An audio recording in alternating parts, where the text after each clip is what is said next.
Good afternoon mga kating kulit. So, ito pala yung tinirhan namin, no? Transient house dito sa Patnanungan. Yun, harap mismo ng chapel. Along the road lang siya mismo. Yan, ito na yung Bibian Transient House. Yan, pagpasok nyo pa lang may tambayan na dito. Ganito siya kaganda. Tapos sa bungad may gruto.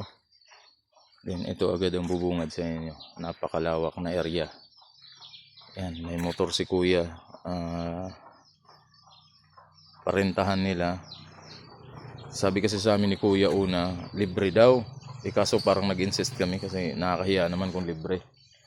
So, sabi ni kuya, sige nga, kahit 300 na lang daw. Tapos yung isang motor naman, sa kakilala ni kuya, 500 pesos, whole day na yan.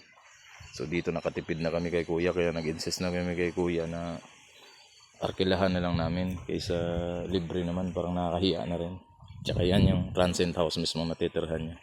Yan, room 1, room 2, room 3. So dito depende daw sa mag-i-stay, no.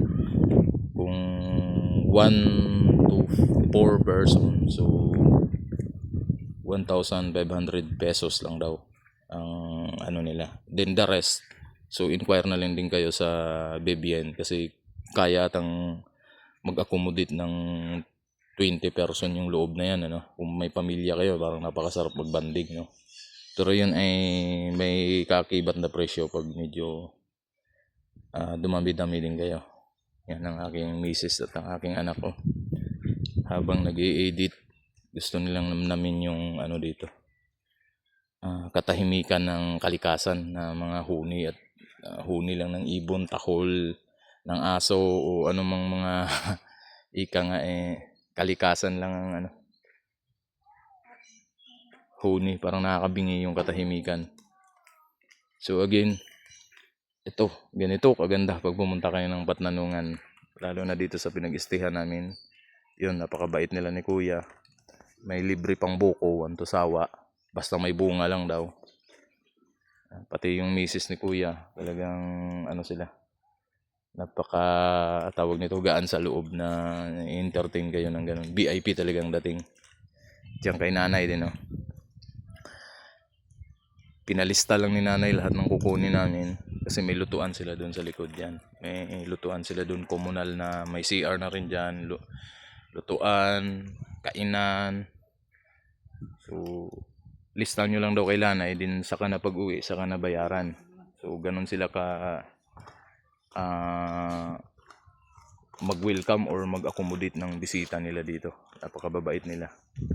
Yan, yung cottages naman nila. Yan. So ito, parang pinaka multi-function hall nila to eh. Kung may mga event daw, reunion or binyag o ano man, pwede dito sa lapad ng area. Parking space, pwede sa labas, pwede sa loob. Napaka-secure kasi may gate at nakabakod. Yan.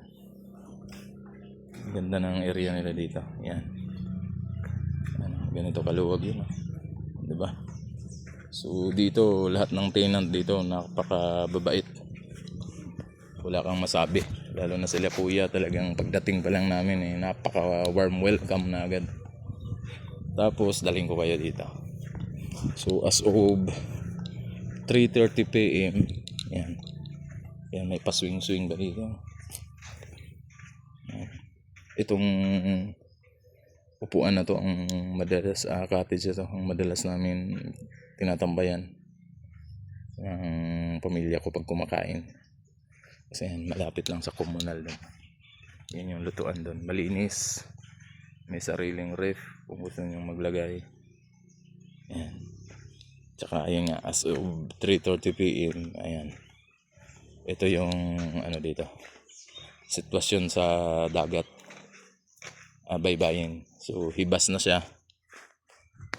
Pero para sa akin, buong Patnanungan, napakaganda na, napakalinaw ng dagat nila.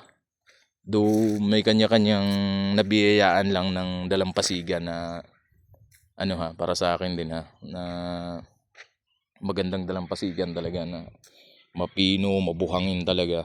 Pero kung pagtirhan yun lang naman ang problema. So honest review lang din talaga.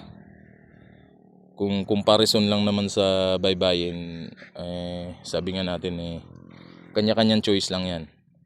Pero dito sa accommodation na binigay nila ni Kuya, as in, yun naman ang nakakamiss. Hindi mo mapapalitan yun. So muli, sa mga gustong bumisita dito, sa mga kagaya kong dayo na bibisita dito sa Patnanungan, as na-observe ko rin kanina kasi naggala nga kami, nag-arkila kami ng motor, napakatahimik ng bayan nila. Mga tao dito, nag-video ako kanina, kumakaway-kaway lang, may pa-smile-smile pa. Kaya napaka-welcome nila yung turista dito at napaka-peaceful. So dumayo kayo rito, consider nyo to, highly recommended po ang Bibian Transcend House. Yan. Pati mga aso nila dito, ang babait to. So yun lang guys, maraming salamat. Pasyal po kayo dito sa Patnanungan at mag-book na dito sa Bibian Transcend House. Thank you very much. Kaway naman, mahal. Hi! Kaway. Iyon. Kating kulit. Pogi kong anak na nag-aalala na daw dahil nagiging moreno na raw siya.